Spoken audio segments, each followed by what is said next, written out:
Hello viewers, আসসালামু আলাইকুম। Industrial electronics circuit ল্যাবের পক্ষ থেকে আপনাদের শুভেচ্ছা অভিনন্দন। আশা করি সবাই ভালো আছেন। প্রতিবারের মতো আজকে ক্লাস নিয়ে হাজির হলাম আপনাদের কাছে। তো শিক্ষার্থী বন্ধুরা, আপনারা অবশ্যই অবগত আছেন আমরা ইন্ডাস্ট্রিয়াল লেভেলের সব ধরনের ইলেকট্রনিক সার্কিটের রিপেয়ারিংয়ের কাজ করি এবং এই সার্কিটগুলো যদি কোনো শিক্ষার্থী বন্ধু এই ধরনের সার্কিটের কোর্স করতে চায়, আমরা এই ধরনের কোর্স করিয়ে থাকি। তো আজকে আমরা যে বিষয়টি নিয়ে ক্লাস দেব সেটি হচ্ছে জুকি cs-500 মডেলের একটি সার্কিট বোর্ড।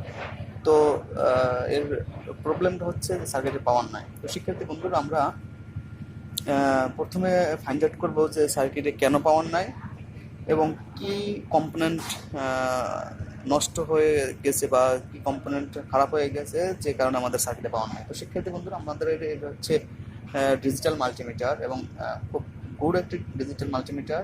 আমরা এটি হচ্ছে ডিজিটাল মাল্টিমিটার অন করে দেব। অন করে দিয়ে আমরা ডায়োড সিলেক্ট করব। যেহেতু আমাদের সার্কিটে পাওয়ার নাই, তো হতে পারে কোনো কম্পোনেন্ট শর্ট হয়ে গেছে যে কারণে আমাদের সার্কিটে পাওয়ার নাই। অতএব কোনো কম্পোনেন্ট, কোনো রেজিস্টার বা কোনো কয়েল বা কোনো কিছু খারাপ হয়ে গেছে যে কারণে আমাদের সার্কিটে পাওয়ার নাই। আমরা প্রথমে যে বিষয়টি দেখবো যে আমাদের এই দুটো ফিউজ আছে, এই ফিউজ দেখবো যে আমাদের ফিউজ দুটো ভালো আছে কিনা। তো আমরা প্রথমে দেখতে পাচ্ছি যে আমাদের ফিউজ ভালো আছে। হ্যাঁ, ফিউজ ভালো আছে। তারপরে দেখবো আমরা যে কোনো কম্পোনেন্ট আমাদের শর্ট আছে কিনা। এটা হচ্ছে আইজিবিটি, যেহেতু এটি পাওয়ার বোর্ড। তো এই যে আইজিবিটি বা রেকটিফায়ার বা কোনো একটা কম্পোনেন্ট শর্ট হয়ে গেলে কিন্তু আমাদের সাইডে পাওয়ার থাকবে না। তো আমরা আইজিবিটি টেস্ট করব। আমরা মাল্টিমিটার দিকে লক্ষ্য রাখবো এবং আমরা দেখা যাচ্ছে আমরা আইজিবিটি টেস্ট করতেছি, আমরা মাল্টিমিটার আইজিবিটি চেক করতেছি। হ্যাঁ, দেখা যাচ্ছে যে আমাদের আইজিবিটি শর্ট আছে, আমাদের আইজিবিটি খারাপ আছে, এই আইজিবিটি শর্ট দেখাচ্ছে। আমরা মিটারের দিকে লক্ষ্য রাখবো। হ্যাঁ, আমাদের আইজিবিটি শর্ট দেখাচ্ছে। তো আমরা দেখতে পেলাম যে আমাদের আইজিবিটি শর্ট আছে এবং অন্য আর কোনো কম্পোনেন্ট খারাপ আছে কিনা। তো আমাদের একটা জিনিস লক্ষ্য রাখতে হবে যে আমাদের পাওয়ার এই জায়গা থেকে পাওয়ার ঢোকার পরে আমাদের পাওয়ারের সার্কিটে কোন কোন জায়গায় গেছে। আমাদের পাওয়ারের জায়গা থেকে আসার পরে আমরা দেখতে পাচ্ছি যে সরাসরি আমাদের রেকটিফায়ার চলে আসছে। রেকটিফায়ার আসার পরে আমরা রেকটিফায়ার এসিকে ডিসি করার পরে আমাদের ফিল্টারিং, এটা হচ্ছে ফিল্টারিং সাইড।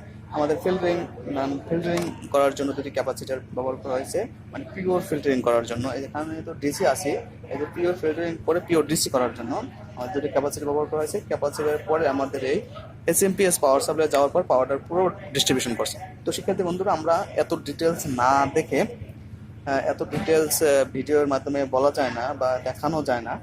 তো আমরা যে ফাইন্ড আউট করবো সেটা হচ্ছে, আমরা দেখতে পাচ্ছি যে আমাদের আইজিবিটি শর্ট আছে। এখন দেখবো যে আইজিবিটি শর্টের কারণে কি আমাদের পাওয়ার আসছে না, না অন্য কোনো কম্পোনেন্ট খারাপ আছে সেই জন্য পাওয়ার আসছে না। তো শিক্ষার্থী বন্ধুরা, আমরা দেখতে পাচ্ছি যে রেকটিফায়ার হওয়ার পরে একটি 20 ওয়াট 10 ওহমসের রেজিস্টার আছে। এটা একটি ফিউজ হিসেবে ব্যবহার করা হয়েছে। তো আমরা দেখবো যে আমাদের এই রেজিস্টার ভালো আছে কিনা। তো আমরা রেজিস্টার মিটারকে আমরা ওহমসে সিলেক্ট করব এবং দেখবো যে আমাদের রেজিস্টার ভালো আছে কিনা। দেখা যাচ্ছে যে আমাদের রেজিস্টার 20 মেগা ওহম দেখাচ্ছে। মিটারের দিকে লক্ষ্য রাখবেন, 20, 16, 15 মেগা ওহম দেখাচ্ছে। এটা হচ্ছে আমাদের 10 ওহমসের একটা রেজিস্টার।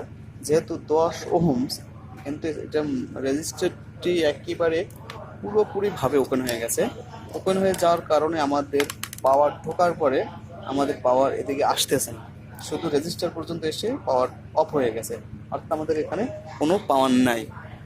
তো শিক্ষার্থী বন্ধুরা, কী কারণে আমাদের রেজিস্টার বার্ন হয়ে গেছে, ওপেন হয়ে গেছে, আমাদের একটি কারণ সেটা হচ্ছে আমাদের আইজিবিটি যখন শর্ট হয়েছে তখন হাই কারেন্ট সার্কিটের ভিতরে চলে আসছে। শর্ট হওয়ার কারণে আমাদের হাই ভোল্টেজ হচ্ছে, যে কারণে আমাদের রেজিস্টার ওপেন হয়ে গেছে। এটা সেফটি হিসেবে ব্যবহার করছে। তো শিক্ষার্থী বন্ধুরা, এভাবেই আমরা প্রত্যেকটা কম্পোনেন্ট আমরা আসলে এই কম্পোনেন্টটা খুলে দেখবো যে আসলে আমাদের রেজিস্টার ওপেন হয়ে গেছে কিনা। আমরা খুলে দেখবো,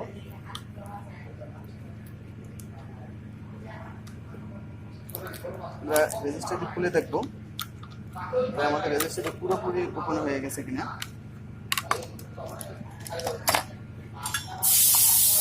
রেজিস্টার খুলে দেখবো,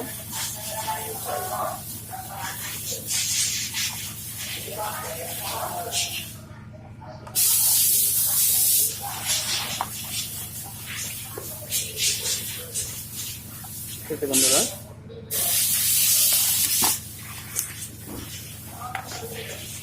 আমরা এভাবেই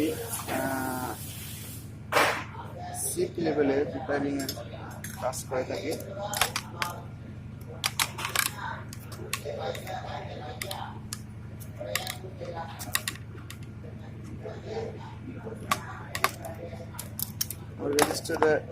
রেজিস্টার খুলে দেখবো যে আসলে আমাদের রেজিস্টার ওপেন হয়ে গেছে কিনা।